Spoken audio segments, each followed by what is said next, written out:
शिकार करता था, शिकार भी नहीं कर पाता था क्योंकि हमारे पास शिकार करने के औजार नहीं थे। लेकिन मनुष्य ने उस समय, उस दौर में उसका धीरे धीरे दिमाग विकसित होना शुरू हुआ। उसके बाद उसने आज ये स्थिति आ गई है कि अपने जरूरत की तमाम चीजें बनाई स्वयं, कोई और बनाने के लिए नहीं आया। सुई से लेकर हवाई जहाज तक मनुष्य ने स्वयं बनाया अपने सोचने समझने की शक्ति की वजह से। और यही जो हम लोग विभिन्न आयामों में काम करते हैं, हमारे गुरुजन हमको सिखाते हैं, यही की वजह से। तो आज हालत ये है कि हम इस ब्रह्मांड के सबसे मजबूत प्राणी है मनुष्य, तो हमको अपने जो सोचने समझने की शक्ति है उसका लगातार इस्तेमाल करना है। दूसरा काम ये करना है कि लगातार अन्वेषण करते रहना है, अपनी सोच को विज्ञानवादी बनाना है, ताकि हम जान सकें कि हमारा अस्तित्व क्या है और हम अपने जीवन को और बेहतर से बेहतर बना सकें। आप विश्वास मानिए, एक बात मैं और अगली बात कहते हुए आपको बताना चाहूंगा कि मानव जीवन को सरल बनाने वाले जितने भी आविष्कार हैं वो ऐसे ही लोगों ने किए हैं जिनमें जानने की जिज्ञासा लगातार रही है। और जानने की जिज्ञासा हमेशा पैदा होती है स्कूलों से। पहला ऐसा हमारा स्थान होता है जहां हम जाते हैं, जहां हम जानना की जिज्ञासा हमें आती है कि ये भी जाने क्या है, ये भी जाने क्या है, तो यहीं से हम जानना शुरू करते हैं। तो मैं बहुत दुआएं देता हूं बच्चों को, और बच्चों को एक चीज अपनी तरफ से बताना चाहता हूं कि बेटा आप लोगों को क्या करना है, आप लोगों को अभिनय पसंद है तो अभिनय में भी ऊंचाइयों तक पहुंचना है, यहाँ खत्म नहीं करना है इसको। जिसको खेल पसंद है उसको खेल में भी ऊंचाइयों तक पहुंचना है, और जिसको पढ़ना पसंद है उसको पढ़ाई में भी ऊंचाइयों तक पहुंचना है। पढ़ाई में क्या है, ऐसे मैं आपको 5 विषय जरूर बताऊंगा, इस पे आप गौर करिएगा। जब आप हायर क्लासेस में जाएंगे तो आप इस बात पर गौर करिएगा।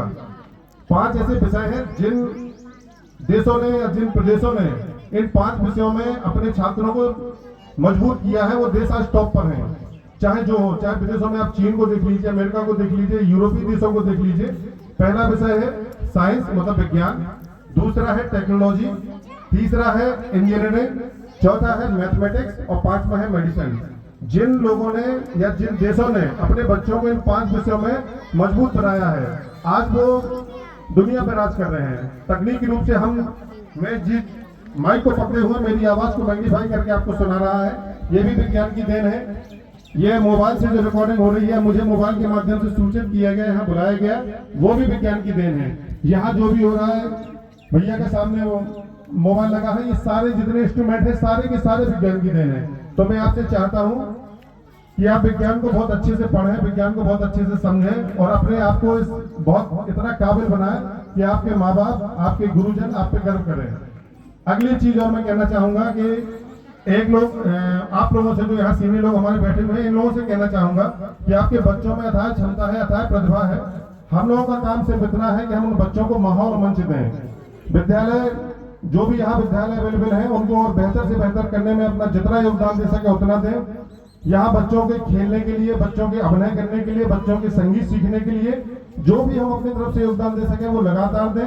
और मैं तो कहता हूँ क्योंकि ये लोकतांत्रिक व्यवस्था है तो यहाँ सरकारी धन बहुत सारा पड़ा हुआ रहता है, हम लोग मांग नहीं कर पाते, इसलिए हमको कुछ मिलता नहीं है। तो मैं चाहता हूं कि आप सरकारी धन का इस्तेमाल भी करवाएं कि इन बच्चों के जीवन के में बहुत इनका जीवन आगे आसान हो जाए। तो एक और मैं आप सभी लोगों से जो संगीत से जुड़ी हुई लोग हैं, मेरी बात का समर्थन जरूर करेंगे कि एक अच्छी क्वालिटी का एक संगीत विद्यालय अपने जिले में होना चाहिए। इसके लिए भी आप लोग एक पत्राचार की आदत डालिए, मांग करिए इस बात की कि एक एक्टिंग, सिंगिंग, डांसिंग और म्यूजिक का कला का एक इंस्टीट्यूट हो, कम से कम जिले में एक हो। अभी फिलहाल कोई नहीं है, मुझे लगता है मोहब्बत जिले में शायद एक भी नहीं है। हम लोग तो अपनी क्षमताओं से, जो भी हमारे बड़े भाई लोग भी सीखे होंगे, सब अपनी क्षमताओं से सीखते हैं। तो मैं सच आप लोगों से प्रार्थना करता हूं कि इस बात की आप मांग करें ताकि आपके बच्चों के लिए खुला आसमान रहे, खुले आसमान में उड़ सके, वो संकुचित न रहे। क्योंकि हम लोग भी क्रिकेट खिलाड़ी रहे हैं, इस दर्द को मैं भली भांति समझ सकता हूँ। मेरी बड़ी इच्छा थी कि मैं क्रिकेट और कुश्ती में बहुत अच्छा करूँ, कुश्ती का भी खिलाड़ी रहा हूँ, लेकिन यहाँ ना तो ऐसा माहौल था, हमारे यहाँ कोई खेल का मैदान ऐसा नहीं था जहाँ हम खेल सके। तो इसकी वजह से हम कभी उसमें आगे नहीं बढ़ पाए। खेल में मजबूरी में हम लोगों को दूसरी दिशा में जाना पड़ा। तो हमारे अंदर एक चीज आज भी है कि अगर हमको मंच और माहौल मिले होते तो शायद हम भी आप लोगों का नाम रोशन कर रहे होते, बहुत अच्छी जगहों पे होते।